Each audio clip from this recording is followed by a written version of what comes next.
Hi, this is Adam from Small Town Machine Shop. Today we're going to take a quick overview of the end of the phase converter project. So as you can see, it's all wired in. Flip on our brake gear right here. Flip this guy. And there we go.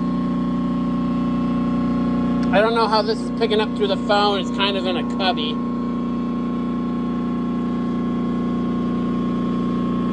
She is a running.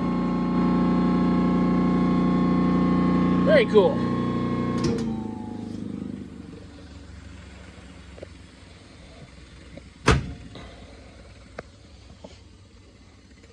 I don't have any big motors to put like a load on it to test the balance yet. Yeah. This is a heavy starting motor. Let me get down here. Class, I forget on there.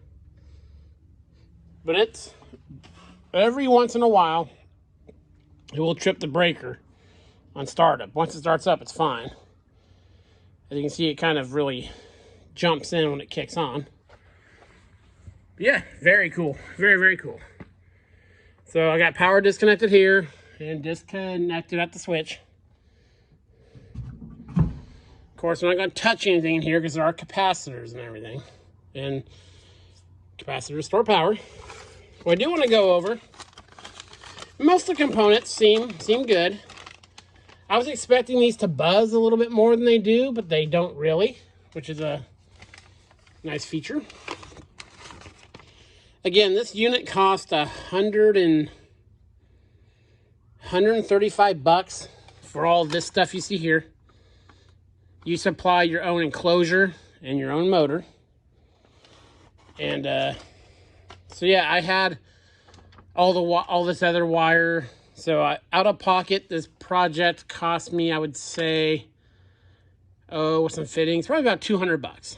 So, and this will power a smaller motor. You know, and I might wire in. I thought about putting in some kind of selector switch because the only motor that I really need this to power is on the big lathe. Most of my other motors are like 3 horse, so I could get away with like a 10. So it'd just be less power being consumed. But that's a job for another day. As you know, I got this kit from American Phase Converter, I think it's called. And I didn't know anything about the company. The only complaint I found, well, the biggest thing I saw when people were talking about this company is the diagram was hard to follow. Now, I could see where it's in black and white. Nothing's numbered really. I mean L1, L2.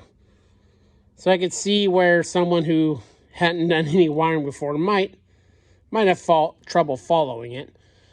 What I would just do is if you have problems, you know, this is like the crude legend here. You know, that's the large wire. That's the small wire.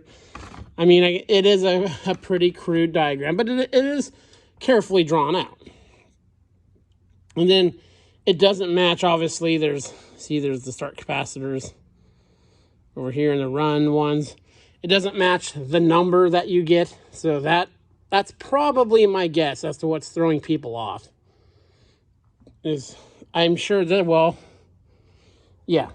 I'm sure this same print goes from everyone that gets a 3 horsepower to a 20 horsepower. So they could probably, you know, more specify this. Okay, so what I would do if I was not comfortable wiring stuff is I would take like a Sharpie or, you know, even a crayon or a marker. And, you know, as your wires are a certain color, I would mark them on this. That would make it, that'd be an easy way to do it. But really, you know, you saw me wire. It doesn't take that long. It took me, 2 hours to plumb it, wire it. I still got to do some stuff up there, so don't worry about that. So that was the biggest thing that people... I like the components so far. Of course, I haven't ran it very long. The only thing I didn't use from the kit was it had just one of those toggle switches. It was really, really cheap looking and light duty, so I used my own on-off switch. That was really, so far, the only complaint about it is that switch was pretty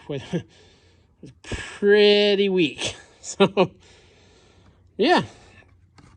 For the money, again, you have to have your own motor. You have to have your own electrical enclosure. I kind of did some research looking at the values of everything here. And, you know, you could, once you see these numbers, you can very easily upgrade to a more, I don't want to, you know, a more quality component.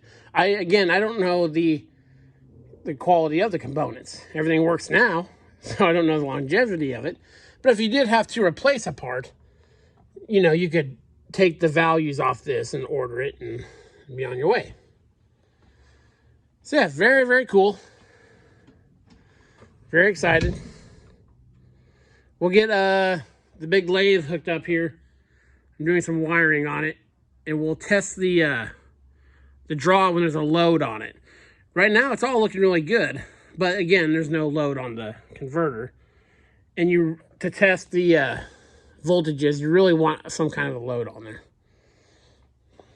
Yeah, I'm working on the Reed Prentice lathe. They're doing some clutch adjustments. That's why the top's off it. That'll be tomorrow's video. So yeah, overall, so far, which is just initial install, and I've probably kicked it on about 40 times.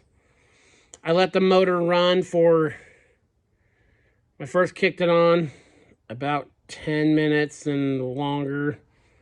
I need to take this motor apart. There's a noise in the fan. There's a clicking noise. So I don't need this for probably a couple weeks. So I'm going to take this motor apart and go through and clean it and all that. I should have done that before I did this. So that's on me. But yeah. Very cool. Very cool.